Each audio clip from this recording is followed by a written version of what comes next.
ভাবুন তো, একটি জঙ্গল যেখানে প্রকৃতি কথা বলে, গাছ শ্বাস নেয়, আর মানুষ মাটিতে নয় আকাশের কাছাকাছি বাস করে।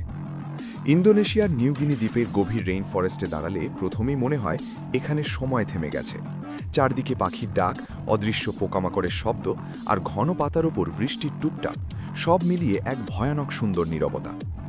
এতটাই ঘন এই বন যে সূর্যের আলো গাছের ফাঁক গলে নিচে নামতে রীতিমতো সংগ্রাম করে।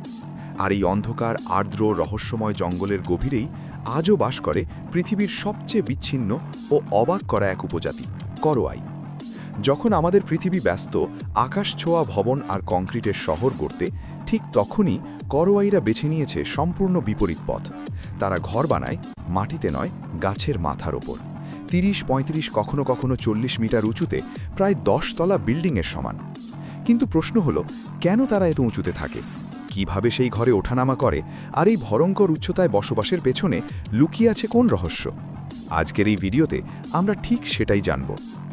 ইন্দোনেশিয়া ও পাপুয়া নিউগিনি, এই দুই দেশ মিলিয়ে গঠিত পৃথিবীর দ্বিতীয় বৃহত্তম দ্বীপ নিউগিনি। একদিকে উঁচু পর্বতমালা, অন্যদিকে অসংখ্য নদী, আর মাঝখানে শেষ না হওয়া রেইন ফরেস্ট। এই দ্বীপের বড় একটি অংশ আজও মানুষের স্পর্শহীন। সব সময় কুয়াশায় ঢাকা, ভেজা মাটির গন্ধে ভরা, চারদিকে শুধু অজানা বন্যপ্রাণীর শব্দ। এখানকার গড় তাপমাত্রা ২৫ থেকে ৩০ ডিগ্রি সেলসিয়াস, কিন্তু আর্দ্রতা প্রায় ১০০%। প্রায় প্রতিদিনই বৃষ্টি হয়। এই কঠিন পরিবেশেই শত শত বছর ধরে টিকে আছে করোয়াইরা। ১৯৭৮ সালে একজন নৃবিজ্ঞানী নিউগিনির গভীর জঙ্গলে অভিযানে গিয়ে প্রথমবারের মতো করোয়াই সহ কয়েকটি বিচ্ছিন্ন উপজাতির সন্ধান পান। তারা এমন মানুষের মুখোমুখি হন যারা আধুনিক সভ্যতা, প্রযুক্তি, এমনকি দেশ শব্দটাই কখনো শোনেনি। টাকা, বাইরের দুনিয়া, এসব তাদের কাছে ছিল সম্পূর্ণ অজানা। তবুও তাদের ছিল নিজস্ব সমাজ ব্যবস্থা, নিয়ম, বিশ্বাস আর সংস্কৃতি। তারা হারিয়ে যায়নি, বরং পৃথিবী কখনো তাদের কাছে পৌঁছায়নি। করোয়াইদের সবচেয়ে বিস্ময়কর বিষয় হলো তাদের বাড়ি। এই বাড়িগুলো গাছের মাথায় ৩০ থেকে ৪০ মিটার উঁচুতে তৈরি করা হয়, প্রায় ১০ তলা বিল্ডিংয়ের সমান। বাঁশ, তালপাতা আর গাছের ছাল দিয়ে বানানো দড়ি ব্যবহার করে এই ঘর তৈরি হয়। একটি ঘর বানাতে অনেক দিন সময় লাগে। নতুন বিয়ে হলে বা পরিবার বড় হলে তারা নতুন ঘর তৈরি করে। পুরুষেরা খালি পায়ে গাছে ওঠে, বাঁশের ছুরি আর পাথরের কুঠার দিয়ে কাজ করে। এত উঁচুতে ঘর বানানোর পেছনে শুধু বিশ্বাস নয়, আছে বাস্তব কারণ। নিচে আছে বিষধর সাপ, বন্যপ্রাণী আর বর্ষাকালে হঠাৎ বন্যার ভয়। গাছের মাথার এই ঘরই তাদের কাছে সবচেয়ে নিরাপদ জায়গা।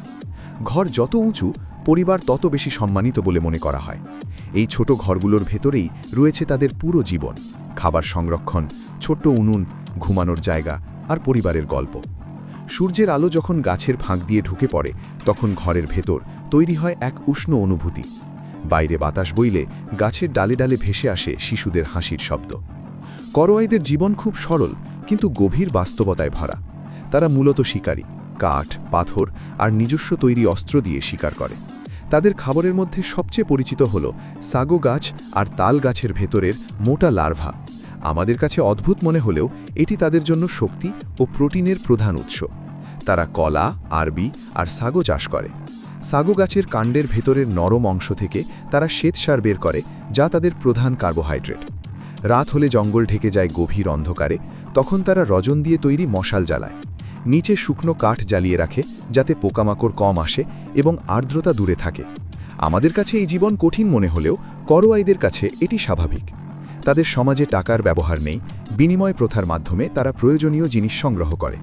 পুরুষেরা শিকার করে, নারীরা ঘর সামলায় আর খাবার তৈরি করে। শিশুরা বড়দের দেখে শিখে নেয়। তাদের স্কুল নেই, প্রকৃতিই তাদের পাঠশালা। তারা বিশ্বাস করে প্রকৃতির সব কিছুর ভেতর আত্মা আছে, তাই বড় গাছ কাটার আগে তারা আত্মাদের কাছে অনুমতি চায়। আজ ধীরে ধীরে বাইরের পৃথিবী তাদের কাছে পৌঁছচ্ছে। কিছু শিশু ইন্দোনেশিয়ান ভাষা শিখছে, কেউ কেউ চিকিৎসা নিচ্ছে। তবুও তাদের মূল জীবনযাত্রা এখনও রেইন ফরেস্টের সঙ্গে গভীরভাবে যুক্ত। গাছের মাথায় বসবাস করা শুধু অভ্যাস নয়, এটা তাদের পরিচয়। কখনো কখনো উঁচুতে থাকা মানে কারোর ওপরে ওঠা নয়, বরং এমন এক জায়গায় থাকা যেখান থেকে পৃথিবীকে আরও পরিষ্কার দেখা যায়। পৃথিবী যতই দৌড়াক না কেন, নিউগিনির গভীর বনে আজও এমন মানুষ আছে যারা প্রকৃতির ছন্দে বাঁচে। আপনার কি মনে হয়, আপনি কি এমন জীবনযাপন করতে পারতেন? কমেন্টে লিখে জানান। ভিডিওটি ভালো লাগলে একটি লাইক দিন। নতুন হলে চ্যানেলটি সাবস্ক্রাইব করে বেল আইকনের অল অপশন সিলেক্ট করতে ভুলবেন না। দেখা হবে পরবর্তী নতুন এপিসোডে। ধন্যবাদ।